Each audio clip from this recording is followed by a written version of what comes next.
Crônicas do Amanhecer. Por Feijão, Centro Espírita Allan Kardec de Balneário Gaivota, 22 de maio de 2019. Quem é Marcelo Gleiser, físico que venceu o Nobel do Diálogo e da Espiritualidade? O físico e astrônomo brasileiro Marcelo Gleiser foi anunciado como grande vencedor do Prêmio Templeton 2019 na terça-feira 19. O prêmio é uma espécie de Nobel da Espiritualidade e já foi concedido a nomes como Madre Teresa de Calcutá em 1973 e Dalai Lama em 2012. De acordo com a Fundação Templeton, a honraria é entregue a profissionais que tenham feito uma contribuição excepcional para afirmar a dimensão espiritual da vida, seja por insights, descoberta ou trabalhos práticos. O que é o Prêmio Templeton? Nós habitamos qual porcentagem do universo? Nós temos livre-arbítrio? A evolução é unidirecional? Somos imortais? O universo foi criado? O que é o amor? Essas são algumas das perguntas que guiam a Fundação Templeton. De acordo com a descrição no site da instituição, ela existe para que as pessoas compreendam mais profundamente o universo e tenham noção do seu lugar no mundo. Para isso, eles encorajam pesquisas e produções em assuntos que incluem a complexidade da vida, da evolução, do perdão e até do livre-arbítrio, em áreas que vão da ciência à religião. O prêmio, que existe desde 1972, doa um valor de 1,1 milhão de libras, cerca de 5,5 milhões de reais, para quem fez uma contribuição excepcional para afirmar a dimensão espiritual da vida, seja através de insights, descoberta ou trabalhos práticos. Qual a importância de Marcelo Gleiser ser nomeado? Gleiser, 60 anos, é professor de Física e Astronomia no Dartmouth College, nos Estados Unidos. Ele ganhou reconhecimento internacional por meio de seus livros, artigos, blogs, documentários e conferências em que apresenta a ciência como uma ferramenta que ajuda a entender as origens do universo e da vida. Ele é o primeiro brasileiro a receber a honraria. O que dizem as suas pesquisas? Por mais de 35 anos, o físico brasileiro examinou uma série de tópicos, que vão desde o comportamento de campos quânticos até a cosmologia do universo. Suas teorias já contam com mais de 100 artigos revisados e publicados. De acordo com a Fundação Templeton, Gleiser é uma voz importante entre os cientistas que rejeitam a noção de que apenas a ciência pode trazer as verdades fundamentais sobre a natureza da realidade. Em vez disso, em sua carreira paralela como intelectual, ele revela os vínculos históricos, filosóficos e culturais entre ciência, humanidades e espiritualidade, e defende uma abordagem complementar ao conhecimento, especialmente em questões em que a ciência não pode fornecer uma resposta, explica a instituição. O seu primeiro livro foi A Dança do Universo. A obra foi pensada como um livro didático para cursos não científicos na Universidade de Dartmouth. O texto explora as origens filosóficas e religiosas do pensamento científico e sua influência dos tempos antigos até os modernos. Outros 4 livros em inglês e mais 9 em português foram publicados ao longo dos anos. Neles, é possível notar o crescente ceticismo do físico em relação a uma suposta perfeição matemática da natureza. Ao contrário, Gleiser busca celebrar as imperfeições, assimetrias e desequilíbrios presentes na realidade. Em 1994, o físico foi um dos responsáveis pela descoberta dos oscilons pequenos e persistentes aglomerados de energia feitos de muitas partículas. Isso continua sendo parte de suas investigações. Atualmente, ele também se dedica a explorar como a estabilidade de sistemas físicos desde escalas subatômicas até astrofísicas está codificada na complexidade de suas formas. Glaser é uma das vozes mais influentes no que se chama de astrobiologia. Ele estuda a origem da vida na Terra, em particular o papel das assimetrias bioquímicas na formação inicial de polímeros, precursores de biomoléculas complexas. Meu trabalho como cientista, como físico teórico, é diferente do meu trabalho como intelectual público que está escrevendo livros, ensaios e fazendo documentários. Nisso, eu tento mostrar para as pessoas o fascínio que é nossa relação com a natureza. Nesse lugar eu resgato o que eu chamaria de espiritualidade no processo da busca científica, explicou o cientista em entrevista ao Globo. Como Marcelo Glaser enxerga a ciência? Para Marcelo Glaser, a ciência é um engajamento com o mistério e é primordial para entender a condição da humanidade. Seus trabalhos defendem que a ciência moderna trouxe a humanidade de volta ao centro da criação, o que ele chama de humanocentrismo. Ou seja, quanto mais nós conhecemos o universo, mais podemos entender a raridade que é ser humano. Como Marcelo Glaser enxerga a espiritualidade? O físico nasceu no Rio de Janeiro em uma família influente na comunidade judaica e recebeu uma educação conservadora em escolas hebraicas.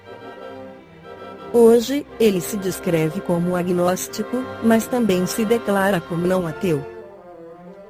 Eu vejo o ateísmo como sendo inconsistente com o método científico, pois é, essencialmente, a crença na descrença, afirmou durante uma entrevista para a revista científica American. Você pode não acreditar em Deus, mas afirmar com certeza sua inexistência não é cientificamente consistente. Para ele, a espiritualidade é algo muito mais amplo do que a religião como instituição. Tem a ver com a nossa relação com o mistério da existência e que transcende questões como em que Deus você acredita, ou que igreja você frequenta, explicou ao Globo em seus livros mais recentes, como A Ilha do Conhecimento e A Simples Beleza do Inesperado. Glaser passou a discutir a ideia de que existem limites para o que a ciência e a razão humanas possam descobrir sobre o universo. A gente nunca vai poder ter um conhecimento final sobre o universo, mas eu enxergo isso como uma coisa positiva. A ciência é um flerte com o mistério. Einstein definia isso como o sentimento religioso cósmico, que seria a fonte de toda a arte e de toda a ciência, afirmou a Folha. No seu livro Que é o Espiritismo, Allan Kardec esclarece: o Espiritismo é, ao mesmo tempo, uma ciência de observação e uma doutrina filosófica. Como ciência prática, ele consiste nas relações que se estabelecem entre nós e os espíritos. Como filosofia, compreende todas as consequências morais que dimanam dessas mesmas relações. Podemos defini-lo assim: o espiritismo é uma ciência que trata da natureza, origem e destino dos espíritos, bem como de suas relações com o mundo corporal. Afirma Ademir L. Xavier Jr. que todo adepto com razoável entendimento dos princípios da doutrina espírita sabe que ela é um conjunto de princípios que se apresentam como afirmações sobre o mundo. Não é menos certo que muitos desses princípios, ainda que se apliquem ao objetivo maior do espiritismo, que é o estudo do elemento espiritual, contêm afirmações singulares e gerais sobre o mundo material. Isso necessariamente nos leva à fronteira entre o espiritismo e as ciências bem estabelecidas, que também afirmam coisas sobre o mundo. Para que haja evolução na forma de aquisição de conhecimento, um dos objetivos das ciências e também do espiritismo, no caso, conhecimento sobre o mundo espiritual, faz-se necessário conhecer exatamente como se dá essa relação. A doutrina espírita contém o núcleo principal teórico da ciência espírita. Da utilização de leis complementares chega-se à explicação dos fatos. No caso dos fenômenos mediúnicos, a existência do perispírito como agente intermediário entre o espírito e o corpo material é fundamental para compreender a imensa maioria dos fenômenos mediúnicos também denominados psíquicos. Entretanto, a doutrina espírita vista como paradigma com consequências mais profundas, abarca um conjunto muito mais extenso de fenômenos sociais, principalmente comportamentais, biológicos, históricos, patológicos, etc. Assim, embora não seja seu objetivo principal, o Espiritismo contribui a muitas áreas do conhecimento, em particular àquele que busca compreender a origem, essência e futuro do homem entendido como uma criatura sem limite no tempo. O espírito é assim o objeto de estudo da ciência espírita e o paradigma espírita é formado por um conjunto harmônico e mais ou menos fixos. Princípios como a existência de Deus, do espírito como elemento fundamental além da matéria, da evolução do espírito e da comunicabilidade entre os espíritos e os homens reinterpretados como espíritos encarnados são alguns dos princípios fundamentais. Esses princípios, juntamente com outros tal como a busca da felicidade por parte das criaturas, explicam e preveem os fenômenos. Consideremos o caso das doenças denominadas psiquiátricas. Faz parte desse enorme grupo de patologias mentais, que afetam o comportamento do indivíduo, um grupo não menos importante de doenças provocadas por influências espirituais, as obsessões em seus mais diferentes graus. Compreender o surgimento dessas doenças, que fornece idealmente a base para um tratamento eficaz, é tarefa simples para o espiritismo desde que corretamente aplicado, mas muito difícil para as correntes que negam a existência do espírito, e que buscam uma explicação puramente material. Já citamos aqui a telepatia. Dentro do paradigma espírita, a comunicação entre espíritos é um fato bem estabelecido. Em particular, a comunicação entre espíritos encarnados é uma forma particular dessa capacidade de comunicação. Temos assim uma explicação muito natural, dizemos intuitiva, da telepatia. Essa explicação funda-se num princípio muito mais geral que explica simples igualmente bem a enorme variedade de comunicações ou fatos psíquicos. Um exemplo da colaboração do Espiritismo com a história foram as contribuições que o Espiritismo pode dar à história e à justiça são bastante evidentes. Um aspecto bastante inovador surge aqui, que é o de considerar os relatos históricos fornecidos pelos espíritos, quando por meio de médiuns conhecidos. São notórios os casos de médiuns que colaboram com investigações policiais na elucidação de crimes. No Brasil, a psicografia já ajudou a elucidar vários assassinatos. Com médiuns equilibrados, os espíritos podem fazer revelações úteis ao progresso moral da sociedade. Muitas vezes, essas revelações trazem notícias de relevante valor histórico, como no caso dos inúmeros romances históricos de Emmanuel por meio de Francisco C. Xavier.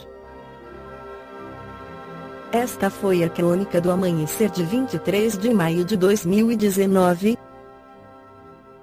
Por Feijão Centro Espírita Allan Kardec de Balneário Gaivota. Que a paz esteja com todos.